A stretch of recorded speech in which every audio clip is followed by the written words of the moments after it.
So what are the three types of activities we're going to look at today? Well, we're going to talk about running the company, which is all process delivery related. We're going to spend a lot of our time on Melanie Singh's team, her risk and compliance team, looking at her standard processes. And of course, on every team, you're fixing the company, fighting fires, managing issues. And your goal, obviously, is not to be 100% issue free. It's probably be impossible, or if it was, it means you're actually not growing. But your goal is to be able to handle issues in a very structured way so that they are identified and they're resolved in the quickest amount of time, and the lessons learned are captured and disseminated in the most efficient way so that the company avoids future issues due to the root causes that brought them about in the first place. And then, of course, growing the company, aligning project portfolio to strategic initiatives. So you can see here, these are the three areas we're going to be working in. And of course, we are going to use Presto's three dashboards to do so. So exercise number one, managing daily standard work. So here we are, once again, we're going to go take a look at Melanie Singh. She's head of risk and compliance department for DuPont Toys. And what we're talking about now, we're talking about running the company. We're talking about taking our processes and making sure they're fine-tuned and ready to be delivered to the market through your value chain with the least amount of bottlenecks possible. So just a little refresher for those of you that know the solution, or a little introduction to how you capture these things in Presto for those of you that aren't Presto users. So we're going to go take a look at Melanie, risk and compliance. She's on the corporate admin team under Celine, and we're going to take a look at her general compliance processes. So here we're talking about macro processes under the risk and compliance team. So at this point in time, instead of bouncing up and down on the dashboard, I'm just going to go straight to the corporate directory. I'm going to type in Melanie, and immediately she pops up. I can see there she is. There's head of risk and compliance. He's reporting to Celine. If I click on Celine, you can see Celine is head of human resources, head of corporate admin and IT. Let's jump to Celine's dashboard just by clicking on that button there. See, there's Celine. She's responsible for 4 teams, 16 total people, 39 business processes. And here, what you see here, you see Melanie. So Melanie has 5 processes that she's carrying on for the company. So if I click that, you can see she's doing management reporting, weekly management report, and she's doing general compliance, know your customer, large suspicious cash movements, Forex transactions, and Swiss tax reporting. Let's take that one step further. Now that you have your micro processes on your dashboard, the next thing is to capture the process controls, the steps, the checklist, however you want to call it, any support documentation and files, and the competency levels of the staff that carry it out. So here you can see general compliance, know your customer due diligence, and she has a total of 7 steps in the micro process. So you can see there's her process, there's her control steps. Open this up, and there's the steps that she's actually telling you need to do. Now, Presto, once again, it's a digital transformation solution. It's a knowledge retention solution. And what I tell most clients when they start using it is try to make yourself completely free so that you can work on other things. How do you do so? Take all your know-how and get it on your process dashboard. You want to say whatever processes you're working on, what steps help you carry those processes out, what documents support those processes. And here you can see Melanie's, she's linked 2 documents that tell you about the know your customer due diligence process. She's telling you there's a flowchart in Visio. There's a Word document which supports an internal SOP. And what you do is, as you're linking the documents, here's how you link them. You use the document taxonomy to match up, to name your document, put a description if you like, put a status, put a due date, put a review date, however the document is, if it's a record, and finally at the bottom, put a link to your shared drive. So what this does now, wherever people are saving their documents, it doesn't really matter as long as you have access to their SharePoint, because you put the link here. And then if I want to see this flowchart here to start retrieving documents that support processes, and you'll see shortly projects as well. Now this This completely revolutionizes how you run your company. When we started using this about 2 years ago, when it first launched, it's unbelievable how you just continuously kept link documents to processes and projects. And what it really gives you, it gives you this best way to describe it, peace of mind, because you no longer really worry about it, because from your documents dashboard, just a simple search, you're going to find it, and you know where things are. You don't have to worry about how certain people manage their shared folders. You don't have to constantly align the way your shared folders are set up compared to somebody else's. Documents we need, we're going to use this common language, both from the taxonomy point of view as well as the company structure. So you can see Melanie here, she's put her steps in there for the process. She's put her documents in there, and taking it one step further, let's just look at these steps. You can see she's listed them, and she's even told you what, using the plan, do, check, act cycle, she's telling you where these steps are in the PDCA cycle. Now, this is a bit extra. You don't have to do it this way, but it does help you. It does help people understand how the discipline works and to leverage it where that discipline is actually necessary. So here she's telling you that last step is a check step. So this is all, the doers are going to do this, but she's expecting that a manager is probably going to be closing off on this, and then she can even fill out her racing matrix here. So keeping that in mind, now that you got your process steps on the dashboard, and by the way, all of these things you see on the dashboard here can be easily uploaded with Excel. In fact, if you said you wanted to use Presto tomorrow, you have a company of 50 people, we would be happy to support you in just getting the whole dashboard completely loaded before you even start. If you can give us micro processes in an Excel file, if you can give us the step checklists in an Excel file. If not, then we'll be happy to guide you on how to do it and get you up to speed as quick as possible.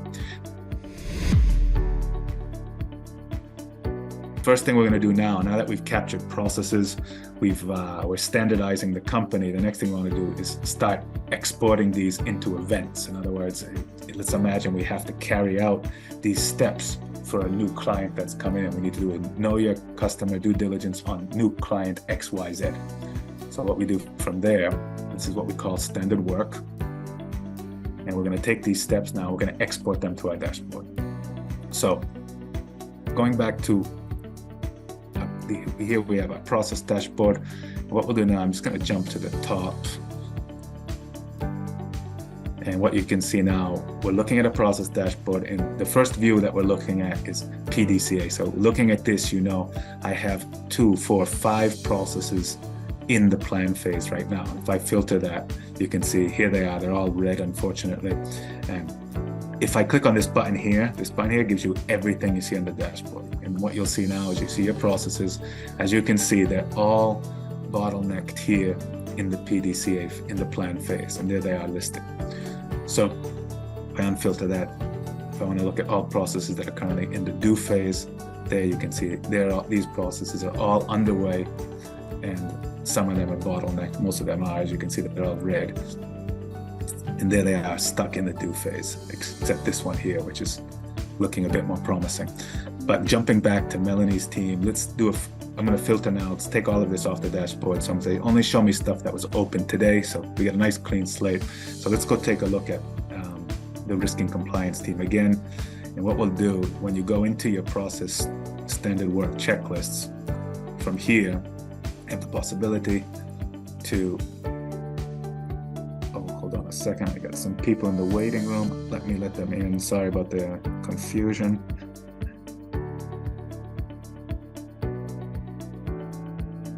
Okay, here we go. Thanks for your patience. Okay, so coming back to the checklist, open this up, and now this time around we're going to say this process here, if it was regularly scheduled, if it was weekly, annually, here's where you can turn on the scheduler and say, I want this process to create an event every Monday, every Tuesday, every Wednesday. Or you could say this is done once a month. So on the 15th of January, I want that checklist exported to our dashboard and worked on. So from the top down, somebody, and that somebody is here assigned in the racing matrix. These people are going to get their alert message, and they're going to realize they've just been assigned to a new process event. So I'm going to turn that off for now. But this is how you set that up automatically. Here's where you set up the details on exactly how that's going to get exported. Not too exciting for today, but manually, I just want to show you this button here allows you to easily just look at this checklist and say, yeah, let's export it now. So what I'll do now, I'm going to export it based on the way I configured it on the details screen. And now what you get when I come back to this dashboard, when you see it refreshed, you can see now we have a process that's currently in the do phase. So there we are. Open this up. And now you can see daily KYC general check. So now when you click on the line over here, you're coming straight to the actual checklist. And now this is more of like, if you use project management solutions, if you use something like Trello or Monday.com, you start to see how you're starting to manage real live activities. So in this case here, here's the checklist that comes straight from our process checklist. Here's the pre-configured RACI matrix that Melanie set up, and she's telling you these are the steps to go for. Now, you might look at this and say, okay, Presto is telling us that it's in the do phase, and so is this report over here. And she might look at this and say, you know what, at this point in time, I want to put a little more managerial support in this, and let's actually plan activities and start date. So here, what she's going to do, she's taking herself back to the plan phase, and I'm going to zoom into this one task just by clicking on that, and I'm going to say it's not a do task, it's actually a plan task. So now when I close that, what you'll see is that we're now in the plan phase, and the dashboard is telling you that as well. So keep that in the back of your mind. I know it might be a little bit overwhelming when you see some of this stuff for the first time, but it's very easy once you start getting your hands onto it and understanding what you're doing. If you, from a managerial point of view, anything in the plan phase requires management know-how. It requires decision making. Anything in the do phase, it's your doers getting stuff done. Today I had a meeting with my developers. We have a couple hundred things in the plan phase. We have a few things in the do phase. And the first thing we do, filter the do phase and just go through all the things and figure out how we're going to get those things to the next level and get the stuff being planned into the do phase via prioritization. So that was one way to export a checklist directly to the dashboard. And as you can see, there's another way to do it very easily and manually. If I jump here now, let's have a look at, I'm going to jump out of Melanie's team. Let's go from a manufacturing point of view. There's Anna, she's responsible for circuit board assembly. And you can see there's her standard work steps when she's doing circuit board assembly. Let's imagine she just gets an order to create a new circuit board. So we'll jump. Now we could jump up and down the dashboard all day, or we could just keep ourselves at the top. And from here now, what we'll do is we're going to create a new event manually, once again, not using the automated scheduler. So I click on that button, add process. And if I don't know where the person is, I can come straight here and search for them. But in this case, we know Anna works for Mike in manufacturing. So I click on Mike and you can see there's Anna. And we're going to assign her a job, and we're using the standard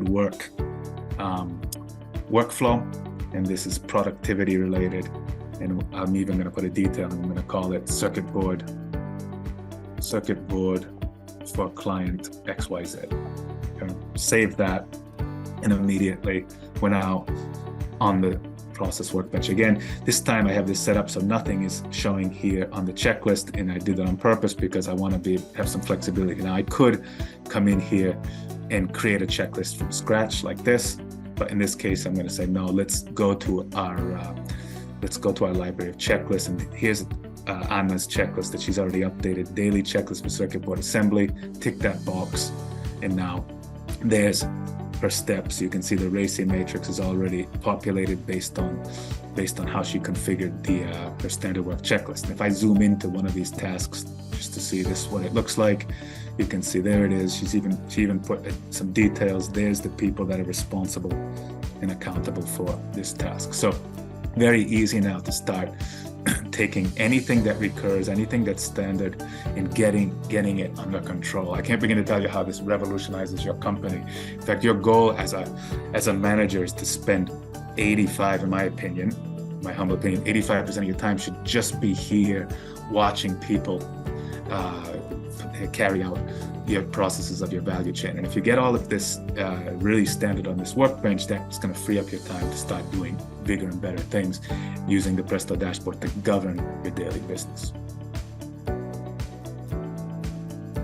One last thing. So here we've created a five-step process example. So there's head of sales, Fred, and he's telling you when he's prospecting a new client, he's using these 5 phases right here. He's acquiring a lead, he knows his customer, prepares for the demo, he gives them a demo, and then he's following up.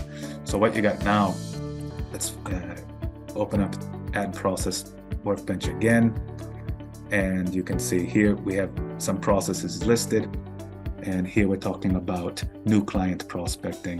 We're going to give that to Fred. He works under Clotilde, so I click on Clotilde. There's Fred, new client prospecting. Let's imagine this is for client Ford Detroit. So he's going to be pitching to Ford in Detroit for him. And this is a productivity related process. So now in this case here, you can see we've created 5 steps for this process. So as he's going through this, he acquires his lead. These are the people he expects to do it. These are the steps they're doing. So let's imagine we've confirmed the client interest.